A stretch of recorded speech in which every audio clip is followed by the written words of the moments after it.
Bonsoir à tous, bienvenue dans mon petit décor réalisé avec amour. Je vais vous présenter le deuxième épisode de Crime et Paranormal. Et là, c'est vraiment un sujet que j'adore. Ça va être sur Ed et Lorraine Warren, et notamment sur l'affaire de la famille Perron. Alors, mettez-vous sous un plaid, dans le noir, et c'est parti, on y va. Edward Warren, ou Ed Warren, est né à Bridgeport en 1926 et est décédé à Monroe en 2006. Quant à Lorraine Warren, elle est née en 1927 à Bridgeport également et est morte il n'y a pas longtemps, en 2019, à Monroe comme son mari. C'est un couple d'Américains, écrivains, spécialistes dans les sciences occultes. Ed Warren se présente comme étant un démonologue. Qu'est-ce qu'un démonologue? C'est un terme désignant l'étude des démons ou les croyances liées aux démons. Donc bien évidemment, ça fait partie de la théologie. Il a suivi des études de théologie. Les objectifs de la démonologie, c'est très drôle comme mot, c'est de répertorier et classifier les démons par leur dangerosité. Il faut aussi également connaître l'histoire des démons, connaître leur nom, etc. Lorraine, elle, se présente comme une médium. Médium, c'est être capable de percevoir par des moyens apparemment surnaturels les messages des esprits des défunts et de servir d'intermédiaire entre les vivants et les morts. Elle se dit également clairvoyante. La clairvoyance, c'est un don de médiumnité ou un pouvoir extrasensoriel qui permet de voir l'avenir et qui permet de naviguer du monde des vivants au monde des morts. Il faut savoir que Lorraine Warren a été consciente de ses dons seulement lors de sa 7e année, quand elle commençait à apercevoir de la lumière autour des gens. Elle était dans une école catholique et elle est allée voir une des sœurs pour lui dire « Tes lumières sont plus brillantes que celles de la mère supérieure ». La sœur la regarda perplexe, ne savait pas quoi répondre. C'est là où elle s'est dit que son don n'était pas commun, vu la réaction de la sœur. Lorraine avait peur d'être incomprise, donc elle décida de garder ça pour elle. Mais à 16 ans, tout allait changer, car elle rencontra celui qui allait devenir son mari. Vous l'avez bien compris, Ed. Ed travaillait dans un cinéma qu'elle fréquentait, et un jour, il décida de l'inviter à dîner. Donc ça a débuté comme une relation d'adolescent tout à fait normale, jusqu'à ce qu'un jour, ça devienne plus sérieux. Quand leur relation a commencé à devenir sérieuse, Ed décida de dire à Lorraine que depuis petit, il voyait des fantômes. Et grande surprise, eh bien, elle a pu lui confier enfin et confier à quelqu'un que elle aussi. Mais elle, en plus de les voir, pouvait même entrer en communication avec eux. Ed disait justement que c'était à partir de là qu'il s'est dit que c'était vraiment le destin d'avoir rencontré Lorraine et qu'ils ne se quitteraient plus, et c'est ce qui est arrivé. Ils ont passé toute leur vie depuis leurs 16 ans ensemble. Il faut savoir que Ed et Lorraine Warren sont des personnes très religieuses, des personnes puritaines même, on peut dire, qui sont persuadées que leur mission est primordiale. Aider les gens à se débarrasser des démons, des esprits malveillants. Plus tard, en grandissant, Ed se spécifie dans la démonologie et Lorraine travaille son don de médiumnité pour en faire son métier. Tous deux vont fonder le musée de l'occultisme et la Société pour les recherches psychiques de la Nouvelle-Angleterre. Le musée de l'occultisme, c'est le musée que beaucoup de gens d'entre vous doivent connaître. C'est une pièce dans leur demeure qu'ils ont transformée en musée et où ils exposaient tout simplement leurs 4000 objets des 4000 enquêtes qu'ils ont fait durant leur carrière. Ils considéraient qu'il était plus prudent de les réunir dans une seule pièce et les bénir tous les jours plutôt que de les laisser on ne sait où et peut-être causer du mal à autrui. D'ailleurs, bon, vous saurez très bien que James Wan, le réalisateur notamment de Saw, a fait, très bon réalisateur de films d'horreur d'ailleurs, vous le savez, a fait Conjuring, donc les dossiers Warren. Et la chef décoratrice disait qu'elle avait refait le musée de l'occultisme différemment de la réalité parce qu'elle trouvait que c'était un peu encombré. C'est vrai que quand vous voyez les images du coup que je vous mets à l'écran du musée tel qu'il est dans la réalité, c'est vrai qu'il y a tellement d'objets dans une seule petite pièce que ça va un peu encombrer. Mais d'ailleurs, vu que Lorraine et Ed Warren sont morts, c'est leurs enfants qui ont repris le musée et qui vont le déplacer car il était dans la maison des Warren, donc ils vont le déplacer dans un endroit vraiment dédié au musée de l'occultisme. Donc vraiment, je pense que ça va être un endroit plus grand pour peut-être avoir plus d'informations sur les 4000 objets. J'ai hâte que ça ouvre et j'aimerais tellement y aller. Et la chef décoratrice a ajouté qu'il y avait des croix un peu partout sur le plateau pour les protéger. Bon, du coup, je suppose qu'elle est croyante, parce que sinon... Dans le musée, bien évidemment, il y a l'objet le plus connu des Warren, c'est bien sûr la poupée Annabelle. D'ailleurs, très surprenant, mais James Wan, le réalisateur des Conjuring, a dit que quand il était dans le musée, face à la vraie poupée Annabelle, il ne voulait pas y être seul et il ne voulait pas la regarder dans les yeux.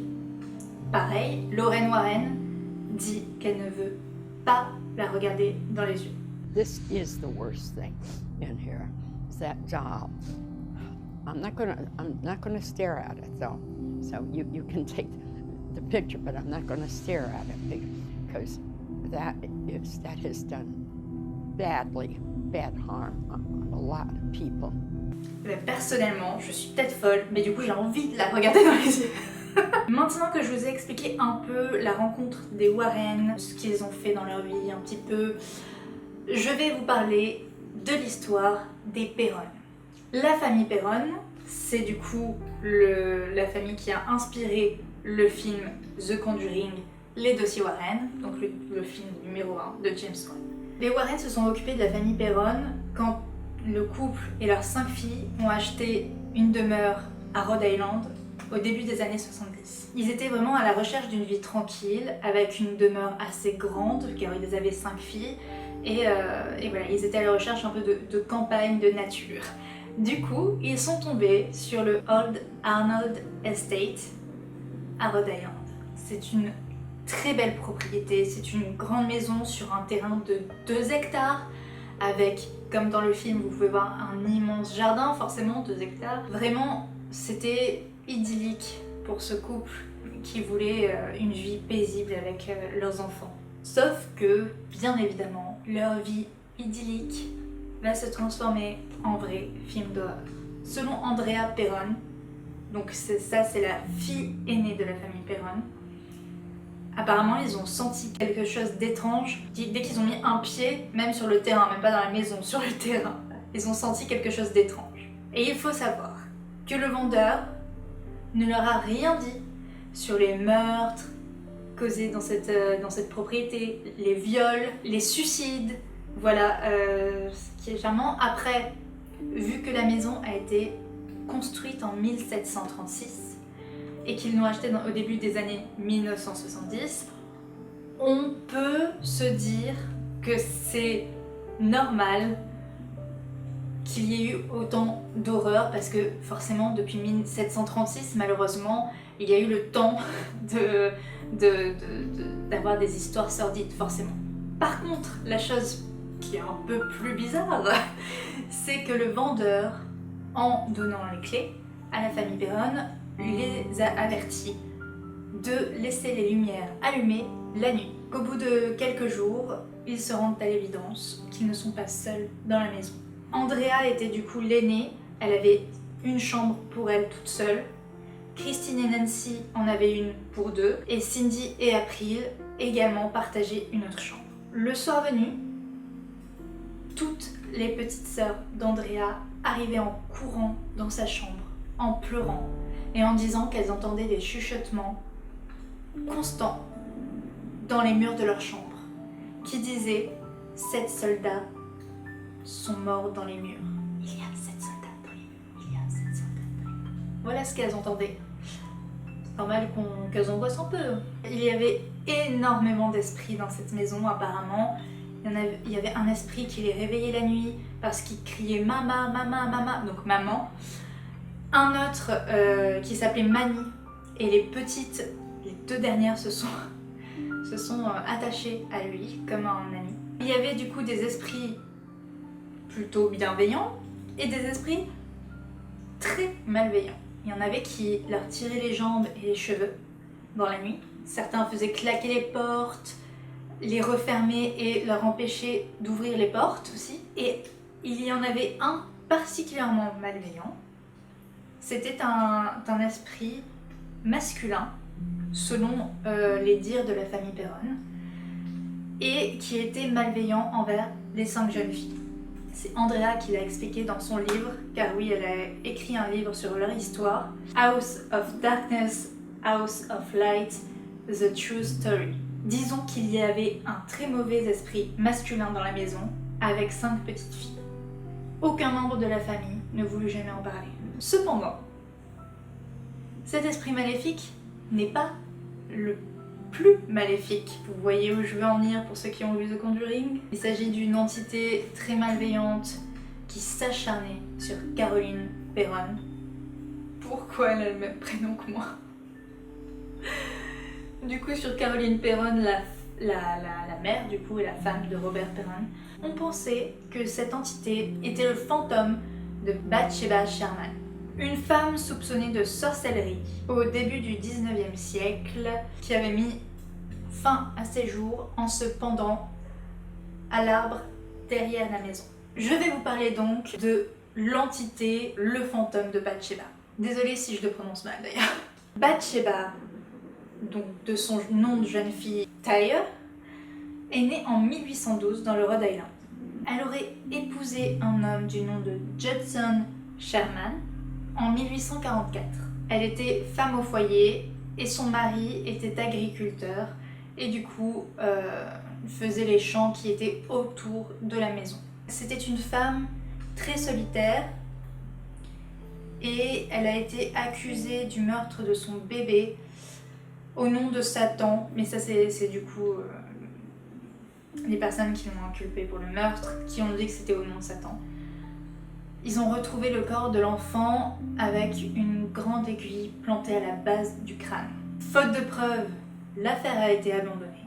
Bathsheba était également soupçonnée d'avoir tué ses 4 autres enfants qui n'avaient pas dépassé l'âge de 4 ans. Ce sont un peu des ragots locaux. Si on croit du coup les histoires locales de Rhode Island, elle était très méprisante envers ses serviteurs et même les torturait parfois. Mais encore une fois, il n'y a aucune preuve. J'ai un livre déjà à vous conseiller si vous n'avez pas lu, c'est Sorcière. La puissance invaincue des femmes de Mona Chollet. Je vous le conseille vraiment si vous vous intéressez à l'histoire des sorcières, la chasse aux sorcières. C'est très très intéressant d'avoir de vraies preuves de ce qui s'est réellement passé et l'horreur qui s'est passée. Donc c'est difficile de chiffrer les femmes qui ont été victimes des chasses aux sorcières, mais on estime qu'il y aurait eu 110 000 procès et 60 000 condamnations à mort depuis la fin du Moyen-Âge jusqu'au début de l'époque moderne.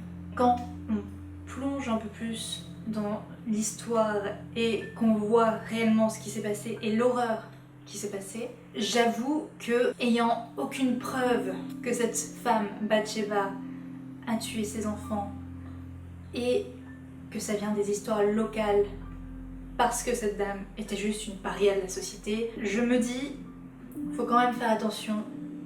Voilà, c'était ma petite parenthèse car depuis que j'ai lu Sorcière de Mona Chollet, dès qu'on parle de sorcières, etc., de femmes qui a été condamnées et on disait que c'était une sorcière, faut peut-être prendre ces histoires avec des pincettes. En plus, les histoires locales contredisent les faits des archives, car Bathsheba aurait eu un fils, Herbert Sherman, en 1849, et il aurait fini agriculteur comme son père et se serait marié plus tard avec une femme nommée Anna et ils auraient eu des enfants. Voilà, déjà les faits qui sont quand même archivés sont différents des dires. Parlons maintenant de l'entité qu'ils voyaient, que ce soit Bathsheba ou pas. L'entité qu'ils voyaient, on va l'appeler Bathsheba parce que les Warren ont dit que c'était Bathsheba. Donc Bathsheba, c'était une entité particulièrement hideuse. Son visage était semblable à une ruche d'abeilles, tout craquelé, avec des insectes qui sortaient des craquelures. Sa tête était ronde et grisâtre, et sa tête était penchée de côté, comme si son cou était cassé. Donc, la famille Perron découvrirent le travail du couple Warren, et du coup, ils décidèrent de prendre contact avec eux afin que les Warren les aident. En 1974, Ed et Lorraine Warren ont fait énormément d'allers-retours dans la maison des Perron pour enquêter, et ils ne tentèrent en 1974 jamais d'exorcisme. Mais c'est alors que cette nuit arriva, la nuit où ils étaient en train de faire une séance de spiritisme. C'est alors que la situation dégénéra, notamment avec Caroline Perron, la mère. Caroline Perron fut alors possédée par l'esprit de Bathsheba. Elle commençait à parler une autre langue. La chaise s'est même mise à léviter. Les Warren avaient apparemment emmené beaucoup de monde lors de cette séance. Donc je suppose pour que les gens voient une maison qui est réellement hantée et voilà, qui ait le plus de preuves possible, je suppose. Du coup, il y avait des prêtres, des techniciens. L'esprit maléfique qui a pris Caroline Perron, qui a possédé Caroline Perron, était tellement puissant quand il était en elle que les fillettes qui étaient cachées derrière pour voir ce qui se passait étaient complètement terrifiées. Cette nuit-là, d'ailleurs, Andrea Perron a cru que sa mère allait mourir. Elle dit dans son livre « Je pensais que j'allais m'évanouir. Ma mère a commencé à parler une langue qui n'était pas de ce monde, avec une voix qui n'était pas la sienne. Sa chaise a lévité et elle l'a projetée à travers la pièce. » D'ailleurs, plus tard, Caroline Perron décrivit ces événements comme des événements horribles qui l'ont vraiment marquée à vie. Et même si, du coup, l'intention des Warren était louable à ce moment-là, après avoir tenté un exorcisme, Robert Perron les a jetés dehors. Robert Perron a rapporté l'accident plusieurs années après cette nuit-là, en disant « Son corps entier était déformé et ça a duré plusieurs heures, jusqu'à ce qu'ils en chassent les démons. Ensuite, je les ai mis dehors. » C'est quand les Warren sont arrivés que ça s'est déclenché et que Caroline a été possédée. Donc forcément, dès qu'ils ont arrêté l'exorcisme, au revoir, je ne veux plus vous voir. Malheureusement, l'intervention des Warren a été un échec. Et du coup, Caroline n'a plus été possédée, mais ils ont dû tous apprendre à vivre avec les entités dans la maison. Depuis que les Perron sont partis de cette maison, le Old Arnold Estate est passé entre plusieurs mains. Norma Sutcliffe et son partenaire Jerry Elfrich, qui vivaient dans le domaine lors de la sortie du film The Conjuring, les Legacy Warren, ont dit qu'ils n'avaient jamais connu d'événements surnaturels et ils sont même allés jusqu'à poursuivre en justice le studio de cinéma pour dommages causés par le film, car apparemment il y avait beaucoup d'intrus, des fans du film qui venaient dans leur propriété privée. Cependant, les propriétaires actuels, Corey et Jennifer Heinzen, déclarent complètement différent. Ils ont acquis la maison en juin 2019 et disent avoir vécu beaucoup de choses surnaturelles. Ils ont déclaré au Sun Journal que les portes claquaient, qu'ils entendaient des bruits de pas, etc. Et du coup, les Heinzen ont manifesté leur intérêt d'ouvrir leur propriété afin de faire des documentaires ou même de faire des visites au public et donc aux fans de la propriété. Donc il faut savoir que la famille Perron a été très ouverte pour aider James Wan à tourner The Conjuring. Donc il avait Lorraine Warren parce que malheureusement Ed Warren était mort en 2006, donc bien avant le tournage. Donc The Conjuring, les dossiers Warren ont été supervisés également par Lorraine Warren et la famille Perron. Mais selon Andrea, le film a atténué la véritable horreur qu'ils ont vécue. Maintenant que je vous ai raconté la petite histoire des Perron, je vais vous raconter des petites anecdotes de tournage du film The Conjuring, les dossiers Warren. Donc, les scénaristes du film ont tenu à se documenter le plus possible afin que ce soit le plus réaliste possible. Donc il y avait Lorraine Warren en consultante. James Wan a également convié la famille Perron à venir sur le tournage afin de les aider à réaliser le film. Il y a juste la mère, Caroline Perron, qui les soutient mais de loin, qui n'a pas voulu se rendre sur le tournage car c'était trop difficile pour elle. Mais même loin du tournage, au moment où toute sa famille était en train d'être sur le plateau, Caroline Perron a ressenti la force maléfique qu'elle ressentait dans la maison et a eu un accident. Elle est tombée de très haut, donc comme si une force la poussait. Apparemment, plusieurs événements spéciaux se sont manifestés pendant le tournage. À un moment donné, il y a eu un vent énorme et tous les arbres sont restés immobiles. Leurs branches étaient immobiles. Quelques personnes de l'équipe technique et certains acteurs se sont posé des questions. Il y avait des échanges téléphoniques où ils entendaient des bruits bizarres et ensuite ça coupait. Quand ils s'appelaient entre eux, même entre les équipes techniques, ils entendaient des bruits dans leur talkie-walkie. Et enfin, Vera Farmiga, je l'adore, qui interprète Lorraine Warren dans les Conjuring, a déclaré avoir vu la marque de 5 griffes sur son écran d'ordinateur. C'était complètement inexplicable pour elle. Et elle a ajouté que c'était au moment où elle allait lire le scénario de Conjuring. Et enfin, il y a eu un mystérieux incendie. Et l'équipe du film a dû partir.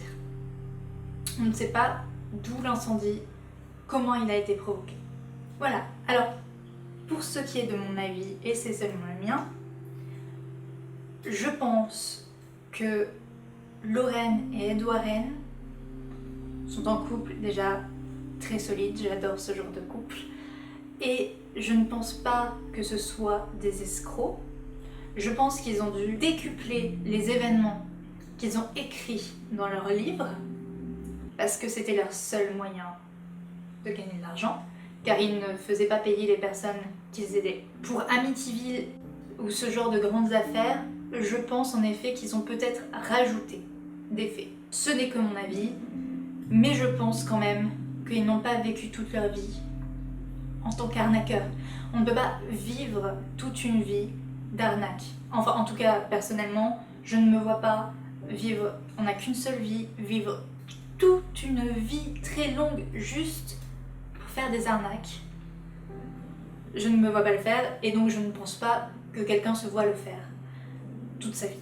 Donc voilà, pour moi ce ne sont pas des arnaqueurs, ce sont certes des bons conteurs pour certaines de leurs histoires, car c'est leur gagne-pain, ce que je comprends, mais je veux croire quand même à certaines histoires, notamment celle de la famille Perron, qui est pour moi celle qui m'a le plus marquée, parce qu'on parle souvent d'Annabelle, mais la famille Perron m'a énormément marquée. Leur histoire, ce qu'ils racontent eux, le fait que Caroline Perron soit encore marquée et ne veuille même pas aller sur le tournage, voilà. Donc c'est l'une des histoires qui m'a le plus fascinée. Pourquoi ça me fascine?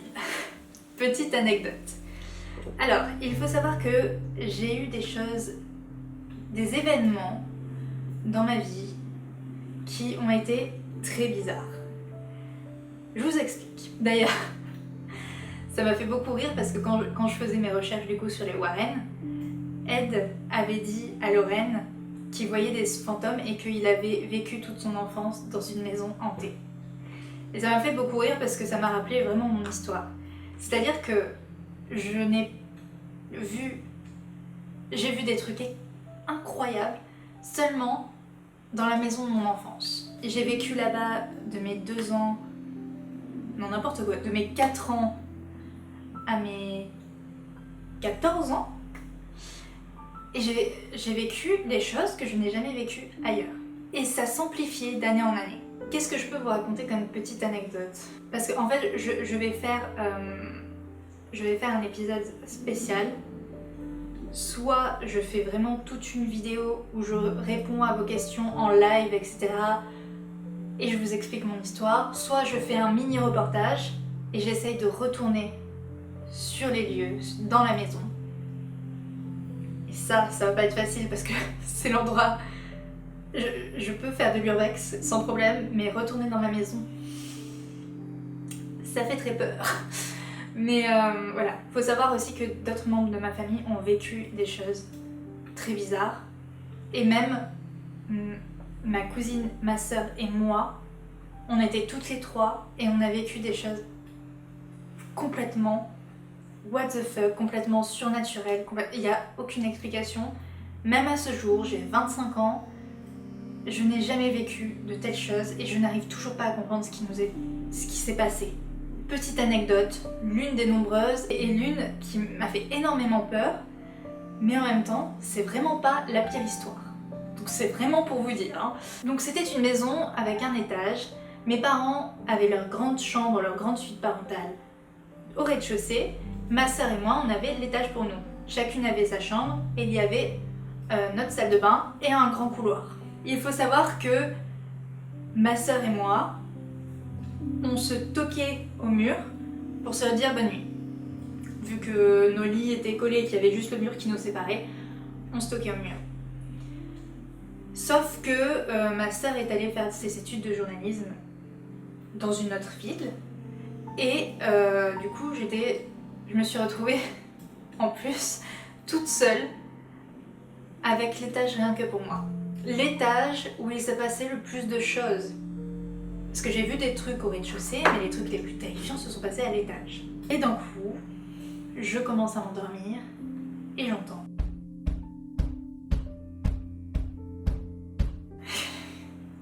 Je me suis cachée, j'ai allumé la lumière et j'étais terrifiée. J'étais terrifiée. Après plusieurs heures, quand même, j'ai réussi à me coucher, à m'endormir, de fatigue tout simplement. Dans la nuit, déjà je ne sais pas pourquoi, mais ma lumière s'était éteinte du coup. Dans la nuit, je me réveille.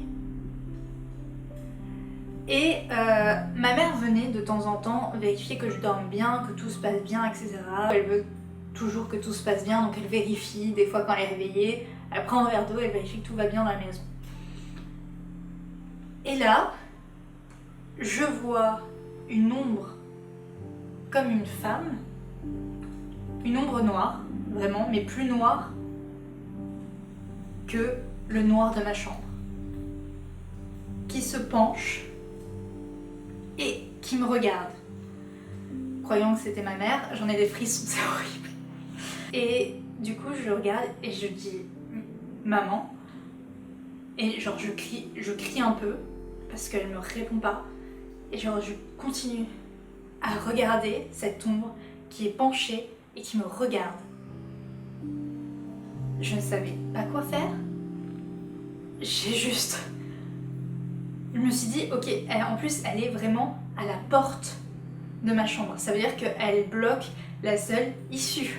Je me suis dit, allez, tu prends ton courage à deux mains, tu y vas. Et j'ai fermé les yeux, j'ai couru en criant. Et du coup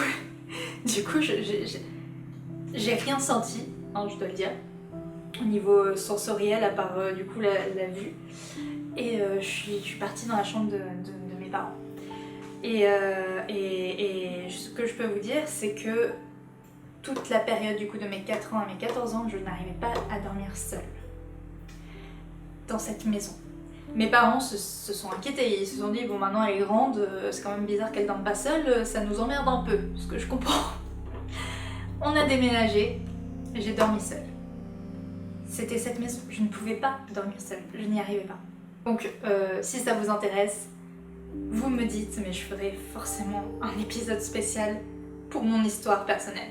Pour terminer cette vidéo, je vais lire une petite phrase qu'avait dit Lorraine Warren à propos de son mari, quand son mari est mort en 2006. C'est Ed lui-même qui m'a fait savoir qu'il voulait que je continue à enquêter.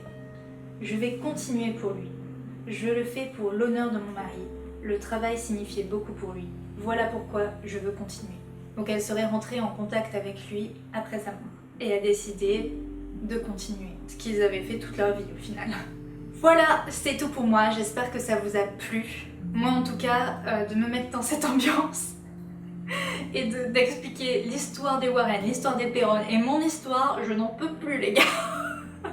Je suis morte de trouille. J'espère en tout cas que ça vous a plu. Je sais que c'est le genre de vidéo que vous aimez. C'est le genre de vidéo que j'aime et que je regarde d'ailleurs. Et j'en prépare bien évidemment beaucoup d'autres. Je vous fais de gros bisous. Faites attention à vous encore en cette période. Et faites attention à vos proches également. Gros bisous!